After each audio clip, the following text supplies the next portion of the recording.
الحمد لله نحمده ونستعينه ونستغفره ونعوذ بالله من شرور أنفسنا وكل بدعة ضلالة وكل ضلالة في النار.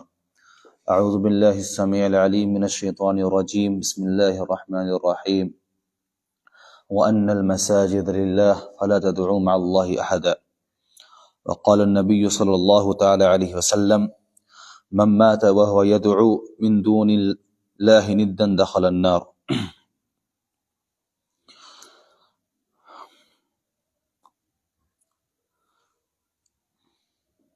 سامعین، اللہ رب العالمین کا شکر و احسان کہ اللہ رب العالمین نے ہمیں اس دنیا کے اندر جس چیز کو لے کر بھیجا وہ اپنی وحدانیت کو لے کر بھیجا، یعنی اللہ رب العالمین نے ہمیں توحید کو لے کر بھیجا، اور اسی توحید کو سمجھنے کے لیے اور اس پر عمل پیرا ہونے کے لیے اللہ رب العالمین نے نبیوں اور رسولوں کا سلسلہ مبعوث فرمایا۔ سامعین، اسی کتاب کو ابھی ہم لوگ پڑھ رہے ہیں، شرح کتاب التوحید، جس کے اندر ہم لوگوں نے یہ پڑھا کہ توحید کی کیا فضیلت ہے، توحید کتنا اہم ہے انسان کی زندگی میں، اور توحید کے جو اقسام ہیں ان اقسام میں توحید عبادت کی کتنی اہمیت ہے۔ اور پچھلے تقریباً 2 درس یا 3 درس سے شرک سے خوف کھانے کا بیان چل رہا ہے، یعنی شرک سے ڈرنے کا بیان۔ شرک اس قدر خطرناک اور اس قدر قبیح چیز ہے کہ اگر کوئی انسان اپنی زندگی میں ایک مرتبہ کر لیتا ہے اور بغیر توبہ کے مر جاتا ہے تو ہمیشہ ہمیشہ کے لیے جہنم میں چلا جاتا ہے، اس کے تمام کے تمام اعمال برباد ہو جاتے ہیں۔ اس قدر خطرناک اور اس قدر ناپاک گناہ ہے وہ۔ 2 آیت اور ایک حدیث ہم لوگ پڑھ چکے ہیں، جس آیت کے اندر اللہ رب العالمین نے باضابطہ طور پر اعلان کر دیا کہ اللہ شرک کے علاوہ جس گناہ کو چاہے گا معاف کر دے گا، شرک کو نہیں معاف کرے گا۔ اس کے بعد ابراہیم علیہ السلام کی دعا، وہ نبی جو امام الموحدین ہے، جس نبی نے اللہ رب العالمین سے دعا کی وَجُنُبْنِي وَبَنِيَّ أَن نَّعْبُدَ الْأَصْنَامَ، کہ اللہ رب العالمین مجھے اور میرے بیٹوں کو بت کی عبادت سے بچا لینا۔ اس کے بعد ایک حدیث ہم نے پڑھی تھی کہ نبی کریم صلی اللہ علیہ وسلم کا خوف، نبی کریم صلی اللہ علیہ وسلم کا ڈر صحابہ کرام رضی اللہ عنہم اجمعین کے اوپر، جس میں آپ صلی اللہ علیہ وسلم نے صحابہ کرام سے کہا تھا کہ مجھے سب سے زیادہ خوف جس چیز کا تم لوگوں پر ہے وہ شرک اصغر کا ہے، اور شرک اصغر کی وضاحت کی گئی تھی کہ شرک اصغر میں جو سب سے پہلی چیز آتی ہے وہ ریاکاری، دکھلاوا، عمل کے اندر دکھلاوا۔ دوسرے نمبر کی حدیث ہے، حضرت عبداللہ بن مسعود رضی اللہ تعالی عنہ حدیث کے راوی ہیں، وہ بیان کرتے ہیں: من مات وهو يدعو من دون لله ندا دخل النار، جو شخص اس حال میں مرے، جس کی موت اس حال میں آئے کہ وہ اللہ تعالیٰ کے ساتھ کسی دوسرے کو شریک پکارتا ہو، وہ جہنم رسید ہوگا۔ یہ حدیث صحیح بخاری کی ہے، اور یہ بہت ہی عظیم حدیث ہے، جس کو امام بخاری رحمۃ اللہ علیہ نے اپنے کتاب کے اندر ذکر فرمایا۔ یہ حدیث انسانوں کے لیے خوشخبری بھی ہے اور انسانوں کے لیے ڈر بھی ہے، یعنی انسان کو ڈرنا بھی چاہیے اس حدیث سے۔ عبداللہ بن مسعود رضی اللہ تعالیٰ عنہ بہت جلیل القدر صحابی ہیں، وہ بیان کرتے ہیں کہ جس شخص کی موت اس حالت میں ہو جائے، من مات، جس شخص کی موت ہو جائے، یعنی جو انسان دنیا کے اندر رہا، دنیا کے اندر اللہ رب العالمین نے اس کو بھیجا، اور اس نے اللہ رب العالمین کے ساتھ کسی اور کو ند بنا لیا، جس کی موت اس حالت میں ہو گئی کہ وہ اللہ کے ساتھ کسی اور کو ند بنا لیا، تو اس سے توبہ نکل جاتا ہے۔ یعنی مشرک کے جہنم میں جانے کے لیے شرط ہے موت، مشرک کے جہنم میں جانے کے لیے شرط کیا ہے؟ موت ہے۔ یعنی اگر کوئی مشرک آج بھی اگر اس شرک سے توبہ کر لے، سچی توبہ کر لے، اللہ رب العالمین کی توحید کی طرف رجوع کر لے، تو اللہ رب العالمین ایسے مشرکوں کو خوشخبری سناتا ہے کہ اللہ رب العالمین اس کے تمام گناہوں کو معاف کر دے گا، اور اس کے گناہوں کو اللہ رب العالمین نیکیوں میں تبدیل کر دے گا۔ تو یہ خوشخبری ہے۔ اسی طرح وَهُوَ يَدْعُو، وہ اللہ رب العالمین کے علاوہ پکارتا ہو کسی کو، یہ پکارنا، یہ دعا کیا ہے؟ عبادت ہے۔ الدعاء هو العبادہ، یہ دعا کیا ہے؟ عبادت ہے۔ اس لیے اللہ رب العالمین نے قرآن کریم کے اندر کہا وَأَنَّ الْمَسَاجِدَ لِلَّهِ فَلَا تَدْعُوا مَعَ اللَّهِ أَحَدًا، یہ مسجدیں جو ہیں یہ اللہ کے لیے ہیں، فلا تدعوا مع اللہ احدا، لہذا اس میں اللہ کے علاوہ کسی کو نہ پکارو۔ اور یہ اللہ رب العالمین کی نصیحت ہے۔ آج آپ دنیا کے اندر دیکھیں کہ لوگ کس کس قسم کا شرک کر رہے ہیں، کس کس کو پکار رہے ہیں اور کس کس طرح سے پکار رہے ہیں۔ کوئی نبی کو پکار رہا ہے، کوئی ولی کو پکار رہا ہے، کوئی بزرگ کو پکار رہا ہے، کوئی کہتا ہے، کوئی مصیبت میں آ کے اللہ کو بھی پکارتا ہے، کوئی مصیبت میں آ کے غیر اللہ کو بھی پکارتا ہے۔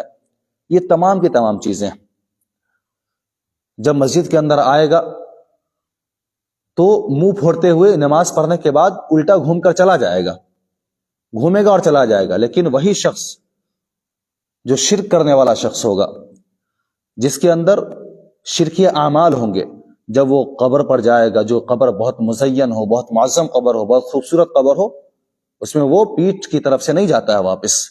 اس طرح لوگوں نے اللہ رب العالمین کا ند بنا لیا ہے۔ اللہ رب العالمین نے اس آیت کے اندر منع کیا ہے اللہ کے علاوہ کسی کو آپ نہ پکاریں، چاہے آپ نماز میں ہو، نماز میں جو بھی عبادات آپ کر رہے ہیں وہ عبادات اور جو بھی دعائیں آپ پڑھ رہے ہیں وہ دعائیں اللہ رب العالمین کے لیے ہونی چاہیے۔ اور اس کے علاوہ جو مسائل انسان کے ہوتے ہیں ان مسائل میں بھی آپ صرف اور صرف اللہ رب العالمین کو پکاریں۔ جیسے انسان دعا کرتا ہے اللہم اغفر لی، اے اللہ مجھے بخش دے، اللہم ارحمنی، اے اللہ میرے اوپر رحم فرما، اللہم ارزقنی، اے اللہ مجھے روزی دے۔ تو ان تمام عبادات میں اللہ رب العالمین نے کہا کہ جب مسجد میں آپ آئیں یہ مسجد اللہ کے لیے ہے اور اس مسجد کے اندر اللہ کے علاوہ کسی کو نہ پکاریں۔ یہی ہے، یعنی جو انسان کی موت اس حالت میں ہوئی کہ وہ اللہ کے علاوہ کسی کو ند بناتا تھا، دخل النار، وہ انسان جہنم کے اندر داخل ہوگا۔ ند کہتے ہیں ہمسر، برابر، یعنی اللہ رب العالمین کے برابر کسی کو کر دینا۔ اللہ رب العالمین عبادت کے لائق ہے، نظر و نیاز کے لائق اللہ رب العالمین ہے۔ یہ حق اللہ رب العالمین کا ہے، یہ حق اللہ کے ساتھ دوسروں کو دینا یا پھر اللہ سے چھین کر دوسروں کو دینا، یہ دونوں چیزیں شرک ہے۔ اور یہی ند ہے اللہ کا ہمسر، اللہ کا برابر کسی کو بنا دینا۔ سورہ اخلاص کے اندر اللہ رب العالمین نے کہا قل هو اللہ احد اللہ الصمد لم یلد ولم یولد ولم یکن له کفوا احد، اللہ ایک ہے، اللہ بے نیاز ہے، اللہ کا نہ کوئی باپ ہے نہ کوئی بیٹا ہے، اور اللہ کے ہمسر کوئی نہیں، اللہ کے برابر یعنی اللہ رب العالمین کا ند کوئی انسان نہیں ہے، یعنی کوئی نہیں ہے۔ اسی دوسری جگہ اللہ رب العالمین نے کہا ما اتخذ اللہ من ولد وما كان معه من الہ اذا لذهب كل الہ بما خلق ولا على بعضهم على بعض، کہ اللہ رب العالمین نے نہ کوئی اپنے لیے اولاد بنائی اور نہ اپنے جیسا کوئی دوسرا معبود اللہ رب العالمین نے بنایا۔ اگر بنایا ہوتا کل الہ بما خلق ولا علی بعضهم علی بعض، ہر معبود اپنے اپنے قوم کو لے کر، اپنے اپنے بندے کو لے کر الگ ہو جاتا ہے، کہتا کہ یہ میرا پیدا کیا ہوا ہے۔ اس لیے اللہ رب العالمین نے اپنے جیسا کسی کو نہیں بنایا، نہ اپنے لیے اولاد اللہ رب العالمین نے بنائی اور نہ اللہ رب العالمین نے اپنے جیسا معبود کسی کو بنایا۔ سبحان اللہ عما یصفون۔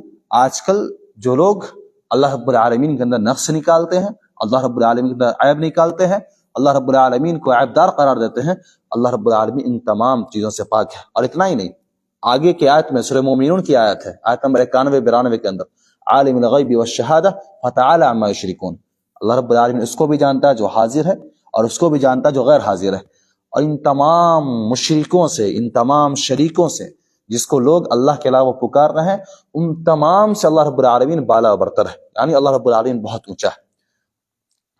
سورہ بقرہ کے اندر اللہ رب العالمین نے ان لوگوں کو متنبہ کیا، ان لوگوں کو حکم دیا کہ جو لوگ اللہ کے علاوہ دوسروں کو پکارتے ہیں، اور بتایا اللہ رب العالمین نے یا ایھا الناس اعبدوا ربکم، اے لوگو اللہ کی عبادت کرو، یعنی اللہ رب العالمین کی وحدانیت کا اقرار کرو۔ یاد رکھیے توحید سب سے بڑی عبادت ہے، بار بار یہ بات کہی جاتی ہے، نماز سے بڑھ کر عبادت توحید ہے۔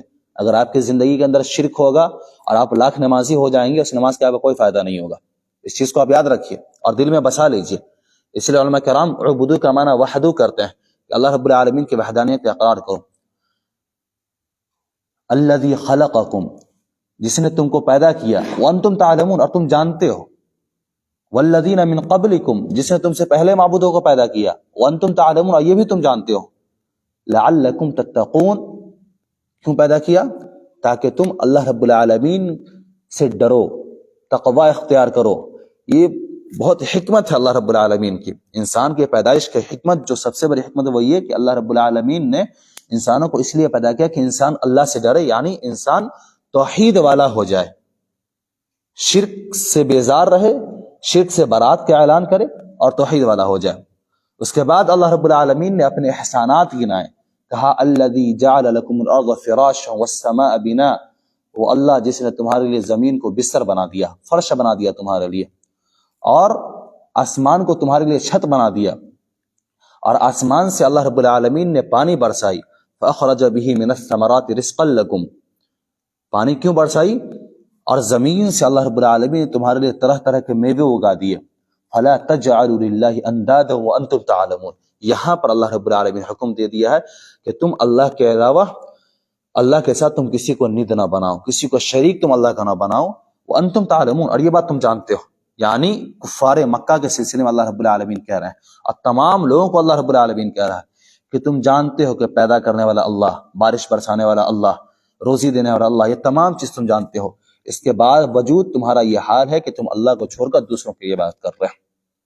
یہ شرک اکبر ہے، بہت بڑا شرک ہے. یہ اللہ کے علاوہ کسی اور کو پکارنا بہت بڑا شرک ہے. اور یہ کیسے ہو سکتا ہے؟ اور یہ ایک انسان اللہ کے علاوہ کسی اور کو شریک کیسے بنا سکتا ہے؟ جس انسان کو اللہ رب العالمین نے پیدا کیا، 9 مہینے تک ماں کے پیٹ کے اندر بہت حفاظت کے ساتھ رکھا اللہ رب العالمین نے. اس کے بعد بہت اچھے سے اللہ رب العالمین نے اس انسان کو روزی فراہم کی. اللہ رب العالمین نے اتنے سارے انعامات اس کے اوپر کیے. زمین سے اللہ رب العالمین نے غلے اگا دیے، آسمان سے اللہ رب العالمین نے بارش برسا دی. اس سے بڑا ظالم اور کون انسان ہو سکتا ہے کہ وہ انسان اللہ رب العالمین کے ساتھ جا کے شرک کرے، اللہ کے ساتھ کسی اور کو نہیں بنا لے، اللہ کے ساتھ کسی اور کو برابر بنا لے. اب یاد رکھیے، دنیا کے اندر اگر اللہ رب العالمین کسی شخص کو کوئی چیز دینا چاہے اپنی رحمت اور فضل سے، کوئی اس کو روکنے والا نہیں ہے. اور جس سے اللہ رب العالمین روک لے اس کو کوئی دینے والا نہیں ہے. سورہ فاطر کے اندر اللہ رب العالمین کہتا ہے ما یفتح اللہ للناس من رحمت فلا ممسک لها وما یمسک فلا مرسل له من بعده. جس کے لیے اللہ رب العالمین اپنے رحمت کے دروازے کو کھول دے، اپنے رحمت اور فضل کے دروازے کو اللہ رب العالمین جس کے لیے کھول دے، اپنی برکت کے دروازے کو اللہ رب العالمین جس کے لیے کھول دے، کوئی اس کو روک نہیں سکتا ہے. اور جس سے اللہ رب العالمین لے لے، جس کو روک دے، پوری دنیا کی طاقت مل جائے اس کو نہیں دے سکتی ہے. یہ ایمان انسان کا اللہ رب العالمین کو ہونا چاہیے. اس کے باوجود آج مسلمانوں کی ایک بڑی جماعت کا یہ حال ہے کہ مسلمانوں کی بڑی جماعت اللہ رب العالمین کو چھوڑ کر دوسروں کو پکار رہی ہے. جو خود مر گیا ہے، جو خود محتاج ہے، اس سے کیا مانگنا ہے؟ ایسی کون سی چیز ہے جو اللہ نہیں دے سکتا ہے، جس کو آپ اللہ کے علاوہ دوسروں سے مانگ رہے ہیں؟ یہی مطلب ہے اللہ کے ساتھ ند بنانے کا. دخل النار، اس کا ٹھکانہ کیا ہوگا کہ وہ انسان ہمیشہ ہمیشہ جہنم میں رہے گا. اب دیکھیے، ند جو ہوتا ہے وہ 2 طرح کا ہوتا ہے. ایک ہوتا ہے شرک اکبر اور ایک ہوتا ہے شرک اصغر. شرک اکبر یہ ہے کہ ہم کہیں ایسی جگہ پر جائیں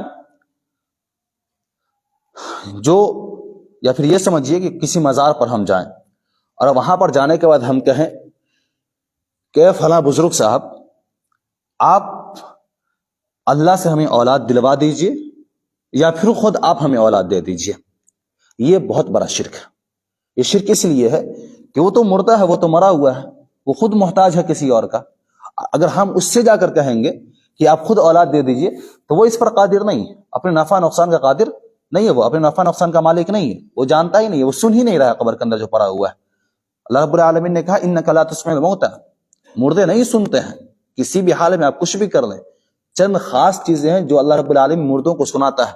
جیسے جب آپ قبرستان میں میت کو دفن کر واپس لوٹنے لگے تو اللہ رب العالمین جو لوگ واپس ہو رہے ہوتے ہیں اس کے جوتی کی آواز کو اللہ رب العالمین سناتا ہے. یہ اللہ رب العالمین کے رحم و کرم کے اوپر ہے، یہ اللہ رب العالمین کی اپنی طاقت کے اوپر ہے کہ اللہ رب العالمین جیسے چاہے ویسے کر سکتا ہے. لیکن مردے انسانوں کی آواز کو نہیں سنتے.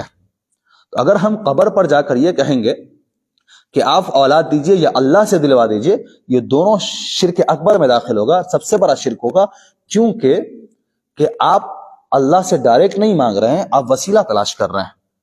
اللہ رب العالمین نے کہا ہے کہ مانگنا ہے تو مجھ سے مانگو، ڈائریکٹ مانگو.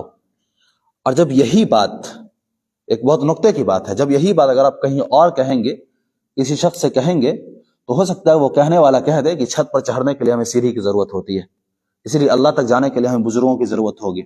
نہیں، یہ چھت جو ہے یہ ہم سے تقاضا کر رہا ہے کہ اگر چھت پہ چڑھنا ہے تو آپ سیڑھی چڑھیے. اللہ رب العالمین ہم سے تقاضا نہیں کر رہا ہے. اللہ رب العالمین کیا کہہ رہا ہے کہ مانگنا ہے تو ڈائریکٹ ہم سے مانگیے، بیچ میں آپ کسی کو نہیں لائیے. ہاں، دعا کرنے کے لیے ہم کسی کو گزارش کر سکتے ہیں کہ آپ اللہ سے دعا کیجئے میرے لیے، وہ مردہ نہیں زندہ ہونا چاہیے، اور مشرک نہیں مومن ہونا چاہیے، یہ بھی شرط ہے.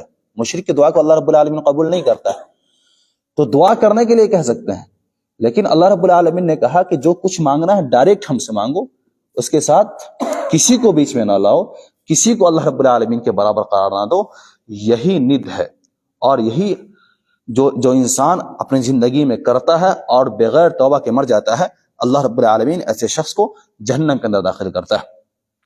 اس کے بعد ایک دوسری حدیث، حضرت جابر رضی اللہ تعالیٰ عنہ، حدیث کے راوی جابر بن عبداللہ، بہت ہی جلیل القدر صحابی ہیں. یہ بھی صحابی ہے، ان کے باپ عبداللہ یہ بھی صحابی ہیں. ان کی حکمت، ان کی مناقبت، ان کی فضیلت بہت زیادہ ہے.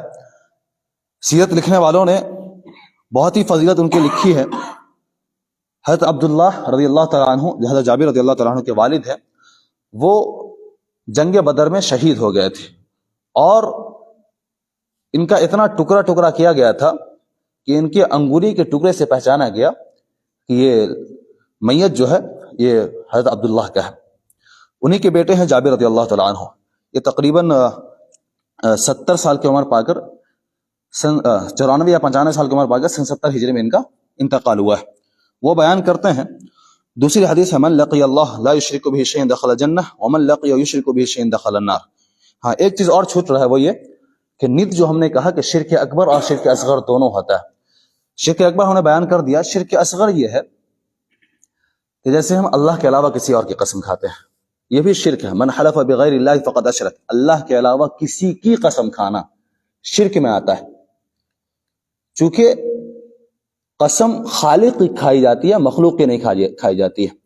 آج دنیا کے اندر اگر کوئی شخص آپ سے کہے کہ آپ ماں کی قسم کھائیے، باپ کی قسم کھائیے، اپنے بیوی بال بچوں کی قسم کھائیے، تو آپ اس سے کہیے کہ آپ اللہ کی قسم ہم سے 100 مرتبہ جھوٹی قسم کھلا لیجیے. حالانکہ یہ بھی جائز نہیں. اللہ کی قسم کھانا جھوٹی جائز نہیں ہے. اللہ کی قسم کھانا تو سچی قسم کھانا ہے. لیکن اگر ہم اللہ کی قسم جھوٹی بھی کھا رہے ہیں تو وہ شرک نہیں ہوگا. اگر ہم غیر اللہ کی قسم کھا رہے ہیں، اللہ کے علاوہ کسی اور کی قسم کھا رہے ہیں، تو یہ شرک ہوگا.